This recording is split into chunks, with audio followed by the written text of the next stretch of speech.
3135, contact New York Center. The World Trade Center, tower number 1 is on fire. The whole outside of the building was just a huge explosion. The worst thing for me was just being able to do nothing but watch it go on. One report said, and we can't confirm any of this, that a plane may have hit one of the 2 towers of the World Trade Center. September 11, 2001, 8:46 a.m. American Airlines Flight 11 crashes into the North Tower of the World Trade Center. People are jumping out the windows. As confusion reigns in Lower Manhattan, another plane, United Airlines Flight 175, is at cruising altitude 50 miles northwest of New York City. United 175 now comes up on my frequency, and now I am tracking him. But the next 17 minutes bring confusion and fear for the crew and passengers on board. There's blood in the aisles. There are dead people. 17 minutes that touch the lives of all involved with Flight 175. He told me that he thought a stewardess had been killed. What I saw was a giant aircraft come in eye contact, eye level towards me.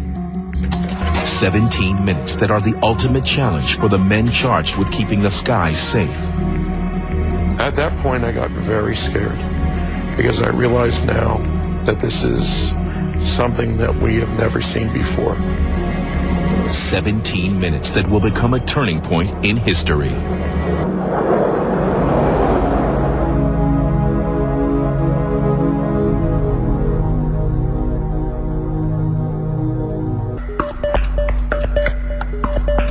(6 a.m., September 11, 2001). As the day's first flights take to the skies, controllers are working the morning shift at Boston Air Route Traffic Control Center in Nashua, New Hampshire. Among them, John Hartling, a 25-year veteran who used to handle air traffic in the Air Force. That morning I got to work at 6:30. It was normal time. And the mood was quiet. It was a Tuesday morning, beautiful morning. Boston Center controls most high-altitude airplanes over the eastern states into New York. Close to 6,000 flights are routed through Boston Center each day. For air traffic controllers like Hartling, keeping thousands of planes moving safely and on time is a delicate balancing act. The stakes are high and the pressure unrelenting. This morning, it seems like business as usual. It was somewhat busy that morning. A little bit after 8, and you get a lot of departures out of Boston. Now you take that 04 Sierra Romeo, right? Around 8:25 a.m., after working planes for more than an hour, Hartling gets some disturbing news. An American flight is acting erratically. One of the controls from another area was standing behind me as well as the supervisor, and they said, "We think there's something wrong with this aircraft. I believe it's hijacked." As Hartling and the other controllers watch, the plane, headed from Boston to Los Angeles, goes silent, then makes a sudden and unexpected turn to the southeast. I've never experienced anything like this, but it was a situation where, as air traffic controllers, can talk to airplanes. We have control. They're going to do what we tell them to do. And we felt at that particular point we had no control over anything. An hour earlier, at 7:20 a.m., things seem perfectly normal for United Flight 175, scheduled to depart at 8 a.m. from Boston to Los Angeles. Flight attendant Robert Fangman is running late and arrives just in time to greet passengers. He really almost missed it and got in there, checked out his surroundings to see, okay, who's on the plane this morning. He loved people. He loved meeting people. He just was a very open, kind-hearted soul that was drawn to people. He jumped on and off planes like we would jump on and off a bus. He took such a big cut in pay just to do what he loved, and he was so happy about it. Also looking forward to flying that morning is marketing executive Peter Hansen. Peter, his wife Sue, and their 2.5-year-old daughter Christine are all on Flight 175, seated in rows 19C, D, and E. It will be Christine's first plane ride. Peter had business trip to make, and Sue decided to go along. as a vacation to see her family and bring Christine to see the family. They were so together, a unit of one. Just a lovely, lovely feeling when you were with them because you knew that there was so much love that they had for each other. Seated a few rows in front of the Hansons in 15A is 38-year-old Brian Sweeney. Sweeney, a defense contractor and former Navy Top Gun pilot, is heading to LA on business and has taken Flight 175 several times before. He had his standard, Sweeney uniform on, his jeans and his denim shirt and his baseball cap, and that's how he traveled, and it's just who he was. He loved life. He was a very, very proud American. He was a born leader, and he showed that in many ways. His last words to me were, "I love you and I'll see you Thursday." Like we do every day when we say goodbye to people, you just don't even think twice about it. Also boarding Flight 175 that morning is 23-year-old Marwan Al-Shehi, who is in first class, seated in 6C. For Al-Shehi, this will be anything but a routine flight. Marwan Al-Shehi places a call at Logan Airport to the other hijacking team, which was headed by Mohammed Atta. Presumably their last conversation before they each boarded their separate aircraft. I think the purpose of the phone call was to let Atta know that Shehi was in position and ready to go. Well, Mohammed Atta was also flying to Los Angeles that morning from Boston's Logan Airport, but he was aboard a different flight, Flight American 11, which was scheduled to leave like 175 around 8 o'clock that morning. Al-Shehi and his 4 companions passed through security without incident. Al-Shehi is from the United Arab Emirates. So too is Fayez Bani Hamad. Bo Hamza and Ahmed Al-Ghamdi, as well as Mohan Al-Shehri, are from Saudi Arabia. The 4 so-called muscle hijackers are not at all physically imposing. Most are under 5'7", but they all have practiced how to kill by using knives to slit the throats of camels. They carried knives. The knives were acceptable by FAA standards. They were utility knives, apparently. None of these guys were even selected for additional screening. They just walked through. Al-Shehi and his men, like the other hijackers that morning, were dressed in Western-style clothes, were neatly coiffed, and basically looked as innocuous as they could. Al-Shehi's men are scattered around him in seats 2A, 2B, 9C, and 9D. Positions deliberately chosen for strategic importance. Most importantly, it places them a short distance from the cockpit. The door to the cockpit, the requirement was before the airplane moves, it's supposed to be locked. The problem is the door can be kicked in. Well, this was a commando-style operation, so everything was planned and deliberate. The plan was to have it happen in seconds. They were soldiers. I mean, they saw what they were doing as a military mission. They knew they were going to die. At 7:58 a.m., United Airlines Flight 175, a Boeing 767 packed with over 11,000 gallons of jet fuel, pushes back from the gate. 56 passengers and 9 crew members are on board.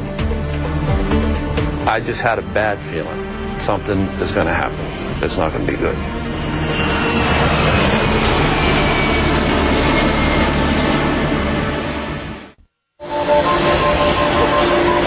At 8:14 a.m., air traffic controllers at Boston's Logan Airport clear United 175 for takeoff, 14 minutes late. Ahead of 175 that morning is American Airlines 11, which took off at 8 o'clock. And on board American 11 were Mohammed Atta and his team of hijackers. As Flight 175 starts to climb, American 11 has just leveled off at 26,000 feet. Boston Air Traffic instructs Flight 11 to climb to 35,000 feet.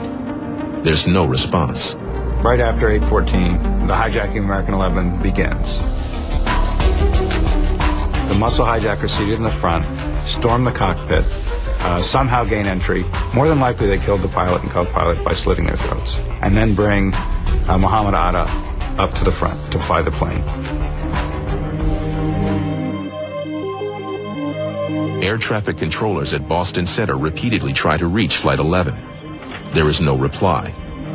Then, at 8:21 a.m., the transponder on Flight 11 abruptly shuts off. Every airplane that flies in the United States and overseas has what is called a transponder on board. It's a discrete code that they can actually input in, which sends us a code back that we're allowed to track.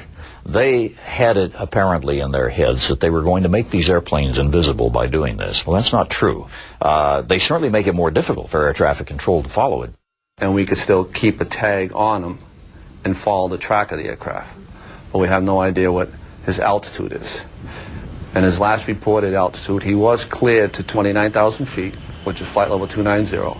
I was always wondering if they had a small handheld GPS device on board which they were just able to input the coordinates of the city.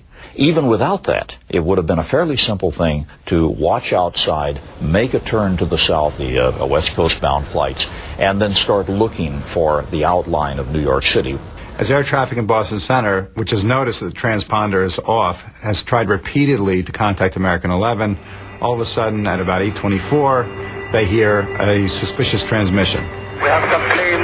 Just stay quiet and you'll be okay. We're returning to the airport. The voice coming from Flight 11 is believed to be that of Mohammed Atta, who is piloting the plane. He's trying to calm the passengers by telling them that this is a hijacking like all the others. Clearly they would have some demands, but they're going back to the airport and everything would be fine. Nobody move. Everything will be okay. If you try to make any move, you'll injure yourself and the airplane.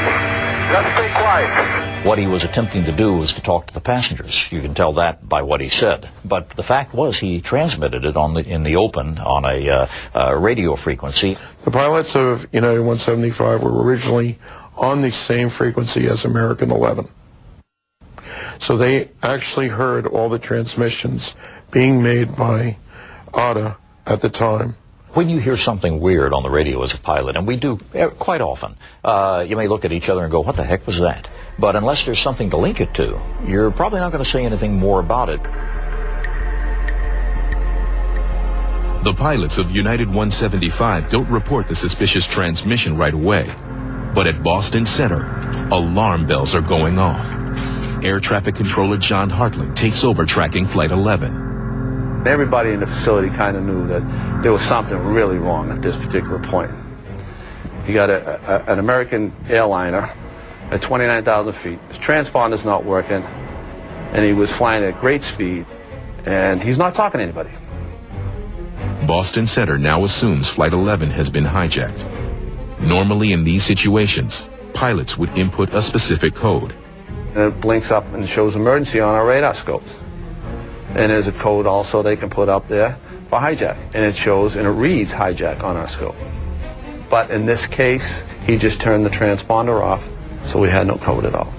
At 8:38, the military liaison from Boston's FAA Center calls the Northeast Air Defense Sector in Rome, New York, and reports that there's a hijacking. And I saw that it was the FAA line that was blinking. So I knew at that point, this really is a call from the FAA. And I picked up the line and identified myself to the Boston Center controller.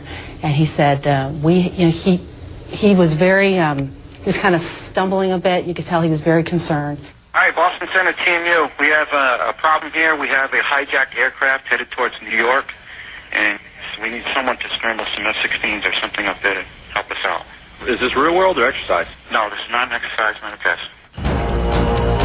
At Otis Air Force Base in Massachusetts, 2 F-15 fighter pilots, codenamed Lieutenant Colonel Duff and Major Nasty, get orders to respond.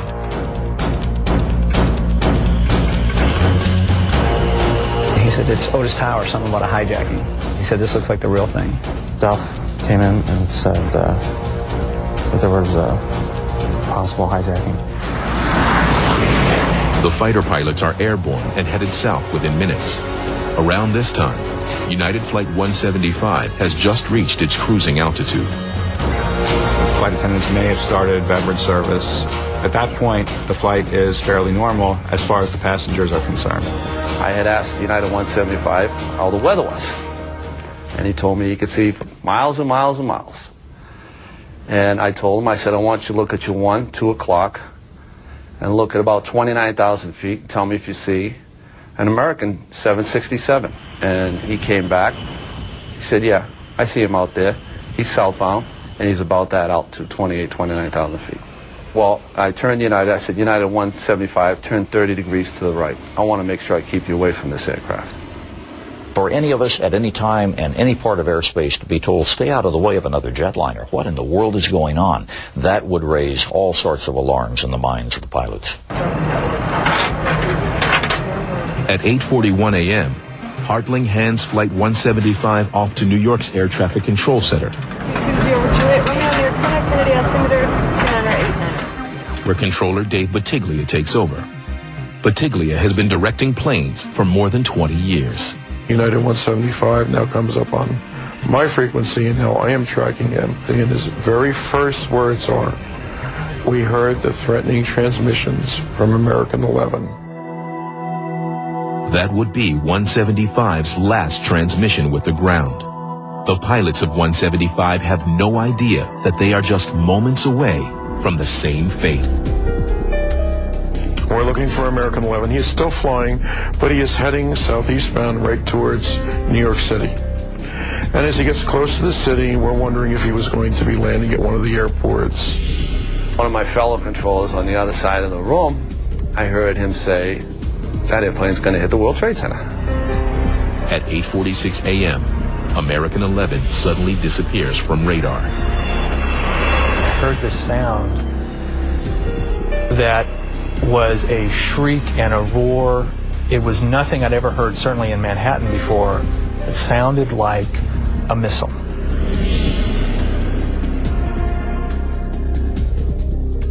American 11 hit high up in the North Tower, around the 93rd floor, going a pretty astonishing rate of speed, almost 500 miles an hour. Obviously, people on board the plane and probably hundreds on the floors that were impacted were killed instantly. Right after American 11's target disappears, numerous airplanes and pilots now are asking me, what is going on in Lower Manhattan? There is heavy smoke coming out of one of the towers of the Trade Center. Everybody looked up at the same time. I remember a lot of people immediately running up the street below. As chaos erupts on the ground, terror is unfolding in the skies. And he said, Mom, I'm on a hijacked plane, and it doesn't look good.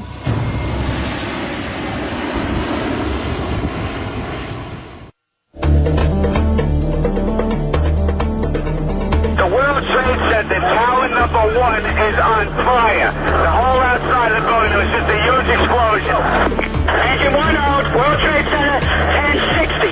Send every available ambulance, everything you got to the World Trade Center now. Send them now, just so you know, this is confirmed. This is confirmed. Most people thought, what a horrible accident.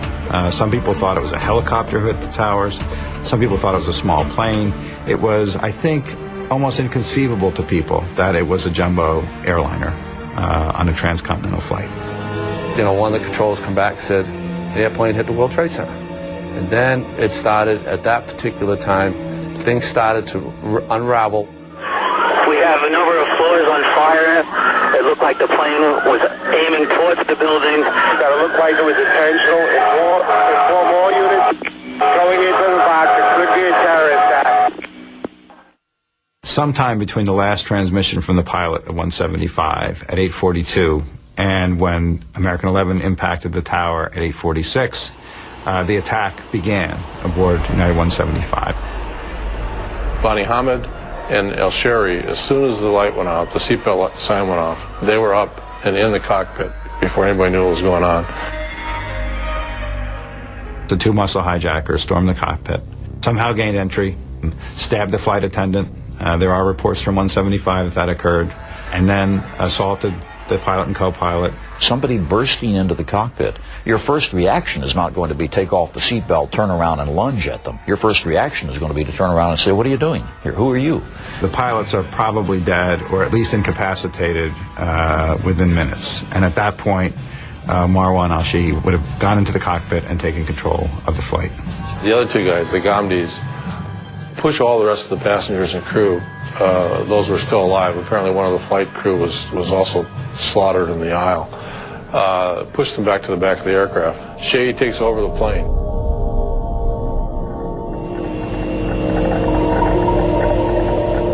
At 8:47 a.m., United 175 is 50 miles northwest of New York City when its transponder code is suddenly changed.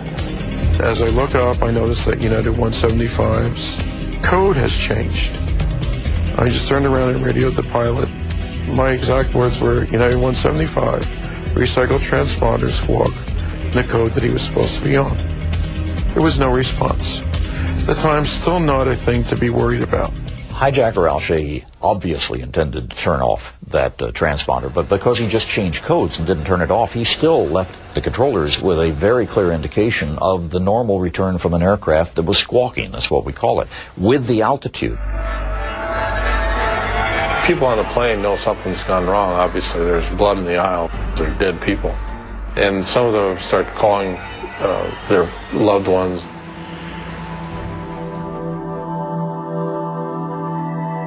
At 8:52 a.m., Peter Hansen calls his parents from an airphone in the back of the plane. The phone rang. I answered it. And Peter said, Dad, the plane is being hijacked. And at first I thought to myself, he must be joking. Maybe he's just trying to fool me. But he said, no, Dad, he said, it's really the plane's being hijacked. He said, I think somebody's been stabbed. And I think the hijackers have taken over the cockpit because the plane is acting funny. He said, would you call United Airlines and let them know? And I said, well, are you okay? He said, yeah, I'm okay. I said, how's Christine? How's Sue? He said, they're okay, Dad. He said, but make the phone call.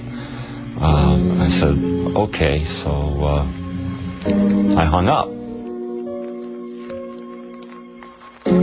At that very moment, a male flight attendant on Flight 175 calls United Airlines, also from the back of the plane. It is believed to be Robert Fangman. The call went to the maintenance department because they had a certain number they would dial for emergencies, and that's where it would go to. Bob did tell the maintenance man that the plane had been hijacked, the pilots had been stabbed, and the flight attendant had been stabbed. Now as I'm watching, United 175 makes a hard left-hand turn and starts climbing.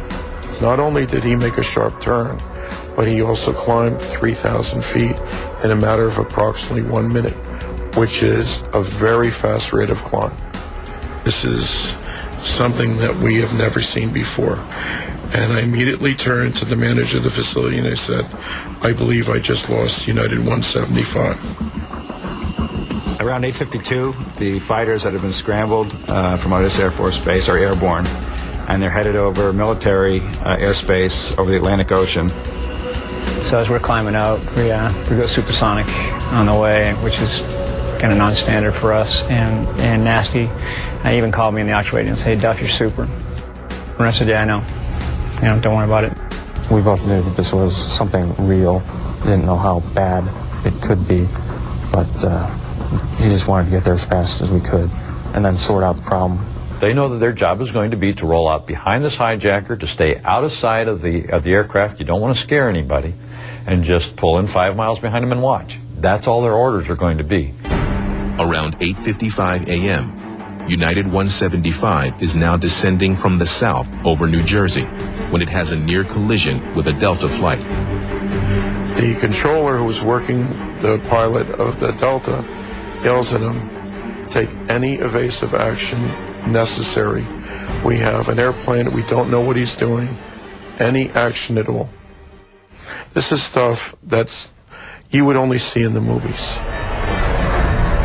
Shehi wasn't a great pilot, but the flight paths that the plane took, and it's kind of all over the place. It's wobbling.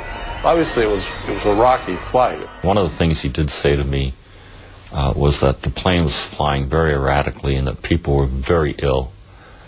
They were throwing up and so forth. At 8:59 a.m., Flight 175 passenger Brian Sweeney tries to call his wife Julie on an airphone from row 32. He leaves this message for her on the answering machine. Jules, this is Ryan.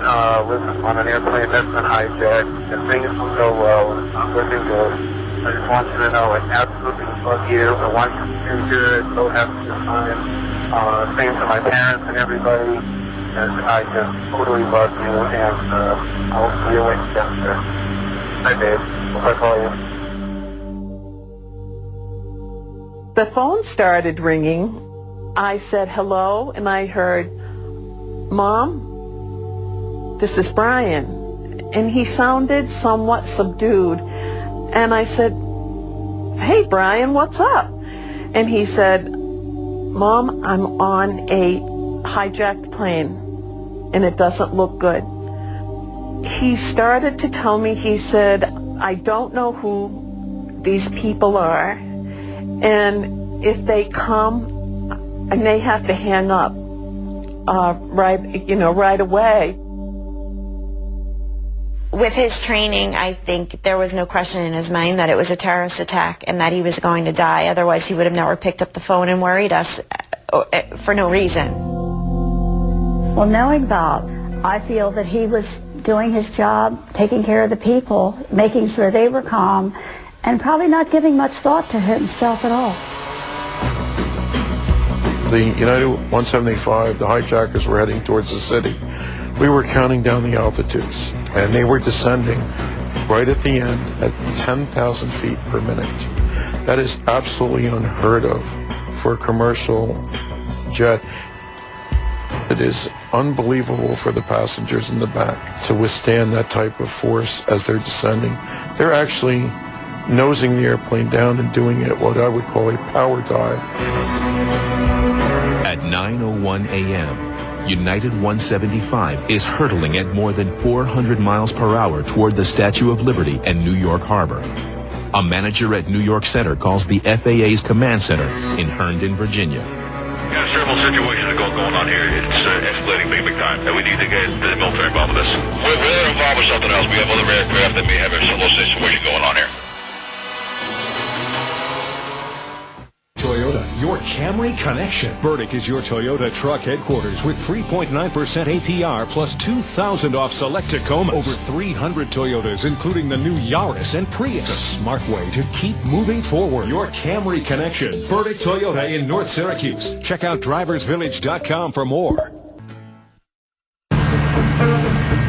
At 9:01 a.m., as United 175 continues its rapid descent into lower Manhattan, New York Center alerts another nearby air traffic facility responsible for low-flying aircraft. I'm just out at 9,500, 9,000 now. Do you know who he is? We don't know who he is. We're just picking him up now. All right, heads up, man. It looks like another one. All right. As it actually moves in toward the Trade Center, controllers at Newark Airport see it, and it's seen by, well, this is the flight that was seen by the world. As I'm watching all of this unfold, and especially towards the last minute and a half, I am getting very frightened, scared. The fear was just tremendous. Peter Hansen calls his father back. He said, I think that they're planning on crashing this plane into a building, maybe in Chicago or someplace like that. And I said, no, they don't do that, Peter. You know, they land and they demand ransom and so forth. He said, I don't think so, Dad. He said, but don't worry about it. He said, because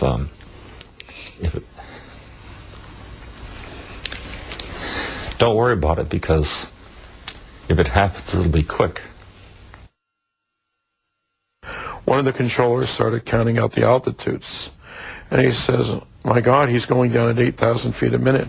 Now it's 10,000 feet a minute. And he counted off 8, 6, 4, and he says, my God, he's in the ground on the next hit. And somebody said, no, that's the Trade Center right there. At 9:03 a.m., on the 77th floor of the South Tower, Florence Jones, who works for Baseline Financial, looks out the window. I could see straight across the floor, which was all glass. And I could not figure out, on a bright, sunny, cloudless day, what this black thing was that was approaching the building. 4 floors above Florence, Stanley Premnath, a loan officer with Fuji Bank, is in his office on the 81st floor. And for no apparent reason, I just raised my head, watching towards the harbor, the Statue of Liberty, and what I saw was a giant aircraft come in eye contact, eye level towards me. I dropped the phone, screamed, and for no apparent reason, I don't know why I said this, Lord, I can't do this, you take over. The passengers right at the end were just looking at buildings, just screaming by at the speeds they were going. It must have just been a blur. The hijacker who was piloting the plane seemed to be having some problem keeping it on a straight course for the South Tower. And at the last minute, he had tilted the plane to make sure he caught it. I mean, maybe he was afraid he was going to miss it and just get with the wing. It had to be a coordinated turn to get that jet back in position. If he hadn't made that correction, he would have either missed the building altogether or just knocked his left wing off as he went by. But what he did was start the turn. We saw the end result of it. If you were on the left-hand side of that airplane, you saw those trade centers coming right up, and then felt that last sudden turn. You knew you were going in.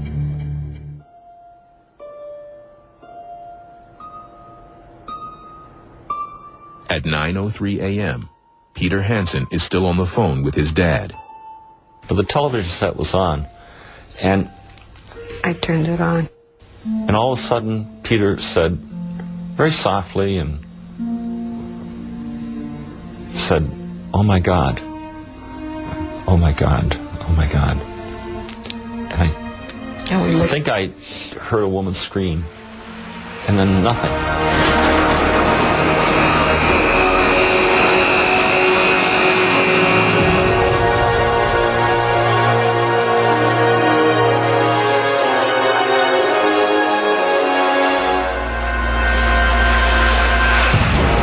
Turned the television,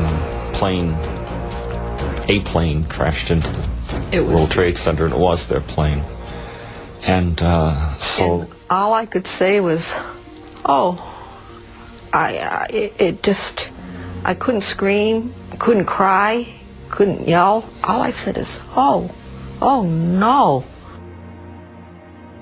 Oh my God. Oh my God. That looks like a second plane. I did not see a plane go in. That just exploded. And as we're watching it, the second plane went into the second tower. And you could see the plane come in just from the right-hand side of the screen. So this looks like it is some sort of a concerted effort to attack the World Trade Center that is underway.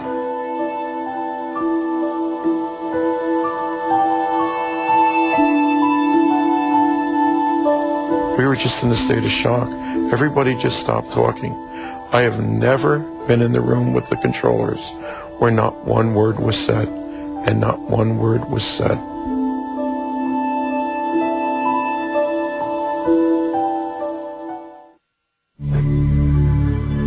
It takes only 17 minutes. 17 minutes between the crash of American Flight 11 and United Flight 175 for everyone to understand what is happening. That was the critical moment, and I think that's when everybody realized that our country's under attack. Air Force pilots Duff and Nasty are 100 miles off the coast of Long Island, waiting for confirmation of their target, which they still think is American Flight 11. Call for bogey up again, trying to get some information. And at that point, they said the second aircraft just hit the World Trade Center. That was news to me. I thought we were still chasing American 11. See the smoke from the buildings probably 100 miles away because it was a very clear day. United 175 strikes the 77th through 85th floors of the South Tower, killing all on board and hundreds in the building above or near the impact. Amazingly, there are a few survivors right at the point of impact. This impact was so great that I got temporarily deaf. Couldn't hear anything. And this song was so loud, so excruciating. It was like steel being ripped against steel. You could feel this thing being absorbed into the building and realizing that whatever it was, it stopped 4 feet over my head. And I'm hiding under this desk. in a fetal position. And what I saw was a plane tilted and the bottom wing is hung in my office door 20 feet from where I am. And the wing starts to burn. I couldn't see the rest of the plane. I'm saying to myself, I have to get out here as fast as possible. As survivors in the South Tower desperately try to escape, air traffic controllers in New York and Boston are taking drastic measures. We were ordered to put everybody on the ground because you did not trust anything that was in the air. And you did not know what was going to happen. And some of the controllers saying this is a national emergency. You got to land, don't open your cockpit door for nothing. Today we've had a national tragedy. 2 airplanes have crashed into the World Trade Center in an apparent terrorist attack on our country. The worst thing for me was for 20 minutes watching this plot unfold. We were able to watch the most horrific terrorist act ever done to the United States, and just being able to do nothing but watch it go on. It was strange because we're watching it, but yet we're kind of detached, you know, from being up in the air, like you said, kind of by ourselves, knowing that there's all that chaos on the ground. We were going to stay over Manhattan and do whatever we needed to over Manhattan. We didn't, they were not going to pull us off of Manhattan. I remembered thinking, what's coming next? Is it going to stop at just these 2 buildings, or is there something more going on here? By 9:55 a.m. in the South Tower, survivors are making their way down, using the only stairwell not destroyed by the impact. It was very dangerous in the stairwell. Gosh, I think I passed the fireman, and I remembered saying to him, I'm not sure why you're going up there, but be very, very careful. You know, we definitely wished him Godspeed. We got down to the ground floor. Our skin was, our clothes was drenched. Our shoe was all slushy with water from the sprinkler system. Water was running down the staircase. The only people we saw was the firefighters and cops and the EMS workers. At 9:59 a.m., firefighters in the South Tower are starting to reach the 78th floor, in time to find other people trapped and alive. But it's too late.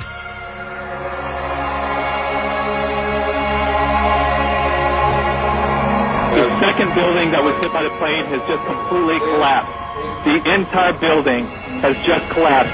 The whole side has collapsed? The whole building has collapsed. The whole building has collapsed? The building has collapsed. My God. Folded down on itself, and it is not there anymore.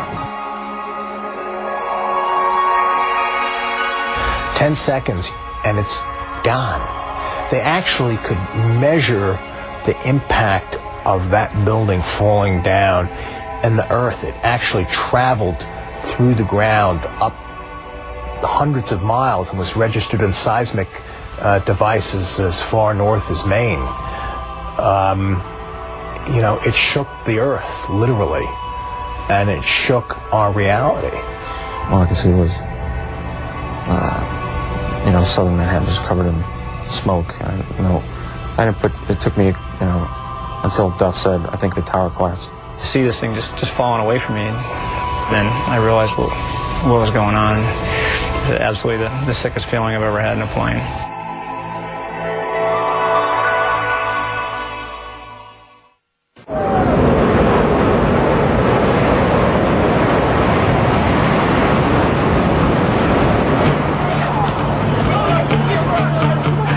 At 9:59 a.m., just 56 minutes after United Flight 175 crashed into the South Tower, there is nothing but a pile of smoking rubble and twisted debris. That was the certainty of it, that there could be nothing that could have survived that. When you think of the impact of those planes, you think of the fuel, the fire, you think of everybody in those towers. It just left you no reason to hope at that point. Oh my God, there it goes!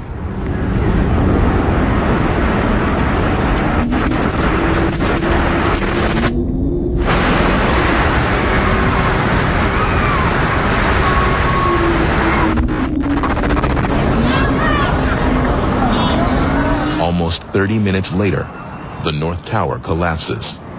Thousands are feared dead or missing, and America is left reeling from the deadliest attack in its history. Oh, God, there goes the other one. Oh. Look at it, John. Look at it. Oh, there goes the other one. Oh, God.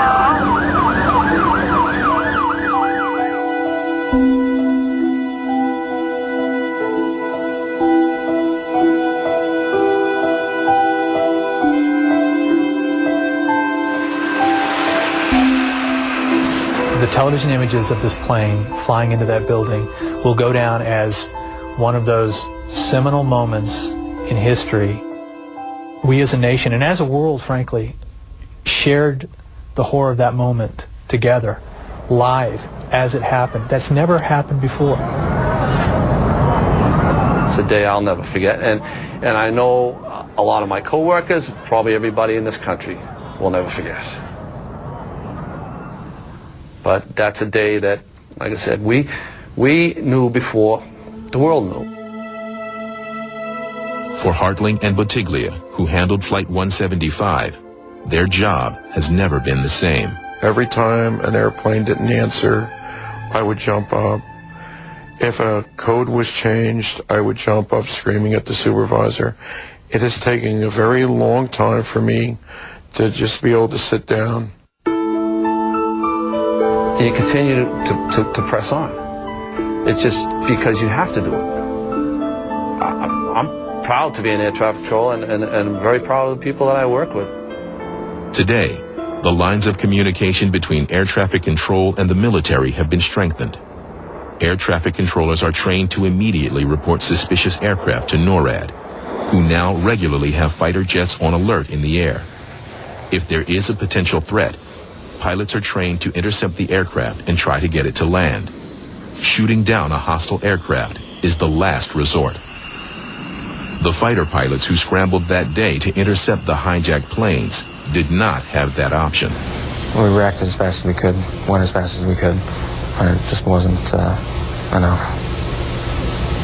There's so many what ifs and what would you have done, and I really don't dwell on them because personally I don't think anything would have changed a whole lot even if we had been 5 or 6 minutes earlier. The final moments of Flight 175 will continue to haunt all those affected by it, but perhaps none so deeply as the families who lost loved ones. Every time I look at it and I see that plane coming in, I'm watching my son die.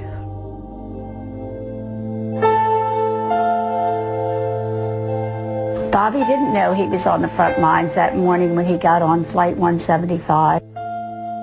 I'd have to think that it happened so fast that he wasn't aware until maybe the very last second, which was too late.